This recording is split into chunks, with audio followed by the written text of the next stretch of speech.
Welcome, everybody, to Dead Talk Live. And today we've got two special guests with us. We have Michelle Monaghan, who is joining us via Zoom audio, and director Sophia Banks. I want to thank the both of you for coming on here today. The movie is called Black Site. It is a Redbox original, dropping on May 3rd in select theaters, Redbox kiosks, and Redbox video on demand. So, Michelle, Sophia, thank you so much. How are you guys doing today? Fantastic. Really well. Happy Friday. Happy Friday, and it's been a long, busy week, let me tell you.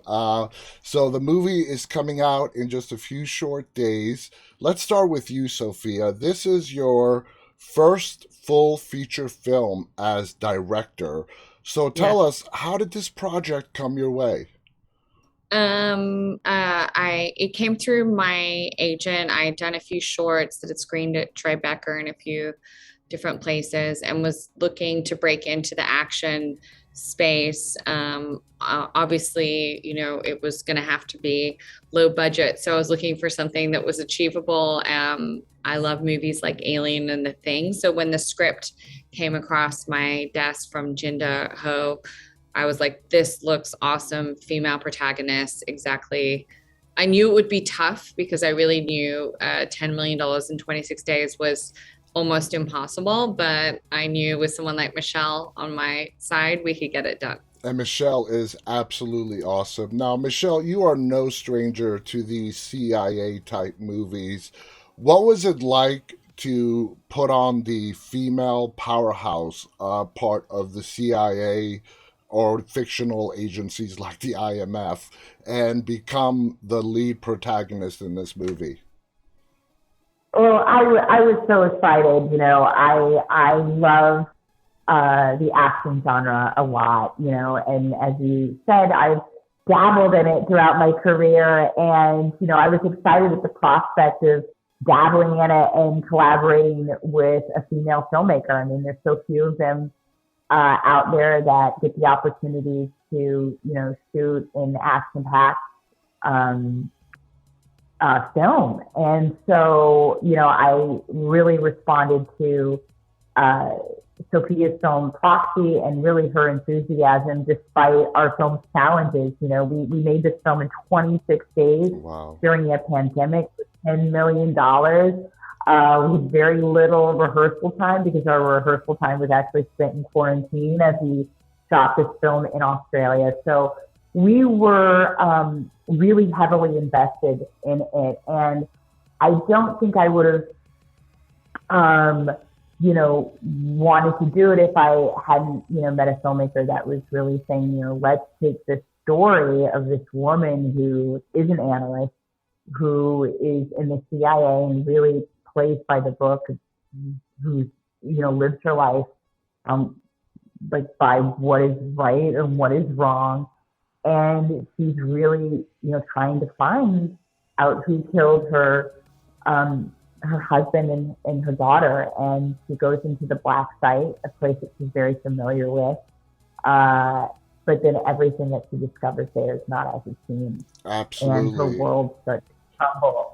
And that's really what becomes in a very intense period for her. And so it was really fun with Sophia getting to kind of find these really grounded moments amidst this really action-packed film. And this movie, guys, when you watch it, it has so many twists and turns. It's going to keep you on your toes all the way to the very end. Now, Sophia, the film operates on a very unique concept, but also grabbing bits and parts from other well known franchises, but adds its own very unique spin with an extremely talented, wonderful cast. What do you think is the most appealing aspect that the audience is going to find with Black Site? I really feel like our incredible cast and the fact that because of their performance, because of how grounded it is, you're able to get invested and go on a journey and not necessarily feel like you're, watching a video game or anything. You feel like you're really in it. And because it takes that moment to sort of invest in the characters. Once the action starts, I don't know if you noticed, it just doesn't stop. So I think Doesn't they'll get stop. a fun ride. We screened it for Dana White, and he was like, I normally guess everything in the movie. I couldn't guess No? anything. I love this. So I feel like it does throw some misdirectors out there too. Oh, definitely. Now, Michelle, were you brought onto the project before Sophia was picked to direct, or was it after Sophia was tapped as director? It was after Sophia was tapped. Sophia and Thunder Road, who I've been a huge fan of. As we know, Thunder Road produced the great Sicario series, and as well as what am I with John Wick. Keanu Reeves? What is it? John Thank Wick. you, John Wick. Thank Yeah, yeah, yeah. I could see John Wick, but I just couldn't think of John Wick. So, that immediately intrigued me, and then I saw Sophia's short film Foxy, and I was like, oh, wow, this is a really cool young and up and coming filmmaker. And then after Sophia and I zoomed, Sophia is already actually in Australia in pre-production.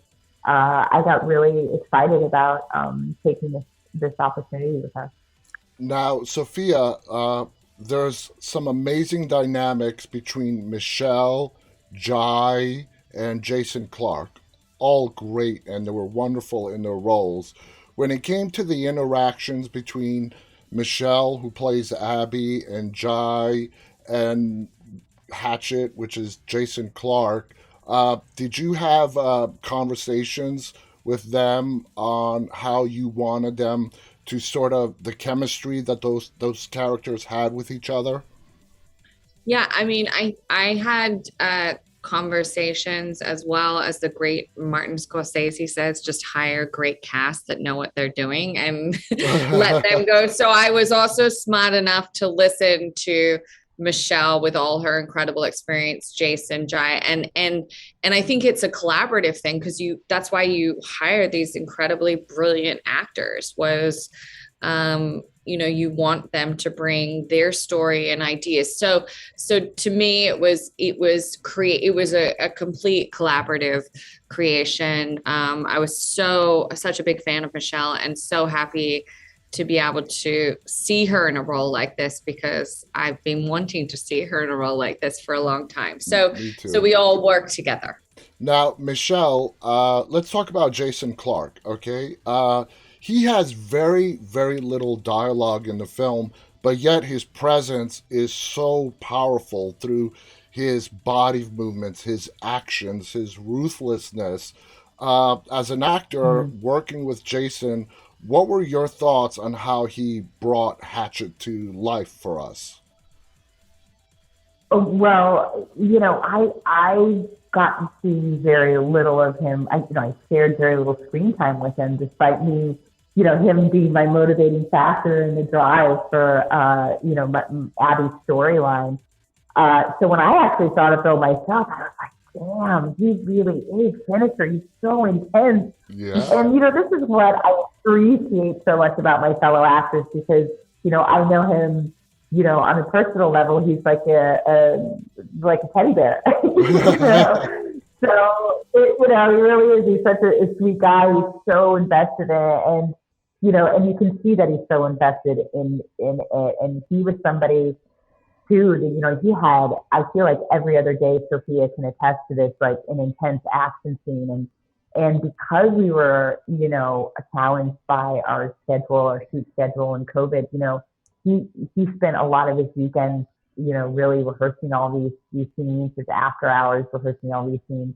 Um, and they're brutal to watch, but also they're incredibly intense and make the movie what it is. It gives the movie the pace and the intensity that it does. So I was really impressed with obviously his talent but also his investment as an actor. Now, Sophia, when it came to you Yep. directing Jason, and like I said, it's really a lot of nonverbal body movements, actions. Uh, did you have a very specific vision of how some of the kill scenes went down, the choreography, the fight scenes? and so on. Did you find Jason being very excited and receptive to what you had in mind? Yeah, I definitely, I mean, essentially we had to make Jason a monster, Yeah. essentially, right? So um we actually talked a lot, Jason and I, about how we were going to introduce him and how we could set him up to be feared, and that he would, his first kill would have to be very more much like a monster. So we actually worked together on that. I think we watched some great Korean, savage films, and looked at some different ideas, and went with the stunt team, because really that was what we saw as the biggest challenge, was how do we make him frightening. Yeah. And so I already, I had references from Alien and The Thing and things like this, but he's a man. So those were something that we worked together on. Now, Michelle, you and Jai do have a lot of screen time together in this film. When it came to your scenes together, what was your opinion of Jai's character? He's a little bit of a complex character. He's a CIA contractor, uh, who obviously wants to survive like everybody else when everything goes to hell in the movie. So, what were your impressions of Jai's character? You think he was morally conflicted? You think he was just pure muscle? What are your thoughts on that, Michelle? I think you're right when you say that he's complex. He's obviously been someone who's, let's just say, been underground for a while, maybe too long, and he plays by a different handbook than Abby, and so they're fundamentally trained differently. Mm-hmm. In the way, Abby's an analyst and he's a contractor, and both of their jobs are to get information, and yet both of them have their own unique approach to that. And Abby doesn't believe the way that the way that he chooses to go about getting that information is morally or ethically sound. And that is really ultimately is why Abby is getting pushed deeper and deeper into this sort of labyrinth of really feeling alone beside herself, and feeling like there's no one in there that she can trust. So as she starts to discover the truth of what's going on, she really kind of has to rise to the occasion and really fend for herself. Oh yeah. Yeah. Now, one thing about Abby that really attracted me to the character is that even when everything does start to go sideways, uh, and it's you and Jai, and you have to leave him alone with a prisoner, you have somebody say, keep an eye on him. So even when everything is going wrong, Abby stands true to her convictions of what is right and wrong. As an actor, when you're trying to get into that mindset of why this analyst would do that, what was your process like? Well, I think that we really knew that this was something that Sophia and I collaborated with. That was really important.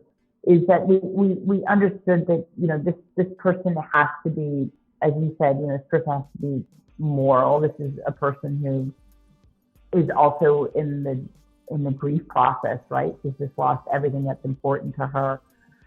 It was really, really important to find those grounded moments, those human moments. So even when she felt like she was like, and you watch him, like then the camera cuts to her, and she's scared shitless. Like she doesn't know what she's gotten herself into. Yeah. She realized she's in over her head. And so I think if we can see, if we can show the audience that she really is just a normal human being here, trying to just do her job, serve her country, do the right thing, while everything kind of goes to hell in a handbasket around her. Exactly. If we can kind of feel that vulnerability, and yet like see what she's confronted with and what she's up against, and that she actually ultimately conquers, we're rooting for her at the end. And I think that's what we really want to see. Exactly. And Sophia, when it does come time for Abby to stand up, when she's put to the ultimate test, like we just said,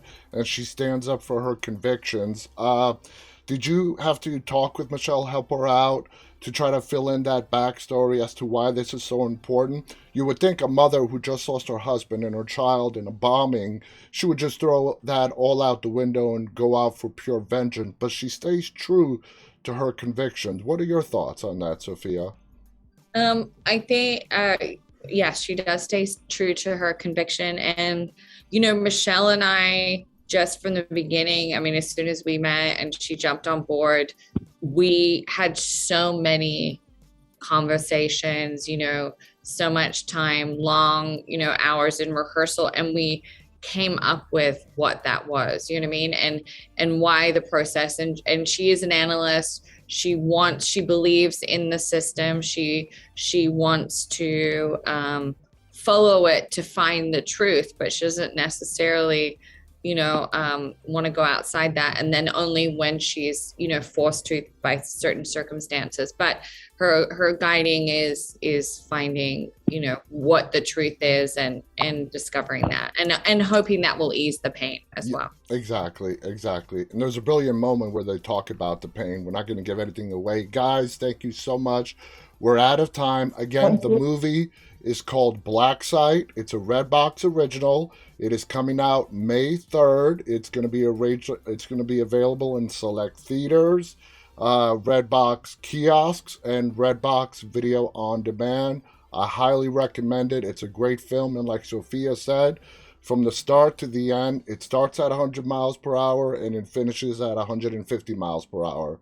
Thank you guys so much for coming on here and Thank sharing you. your thoughts. It's been great. I want to thank our audience, those who are tuning in live and those who will be watching this later. On behalf of Michelle Monaghan, director Sophia Banks, you did brilliant as a first time full feature film director. I just got to tell you that. Thank you so much. Thank And you so much. absolutely. And until next time, guys, stay safe and stay walking. Bye bye. Bye.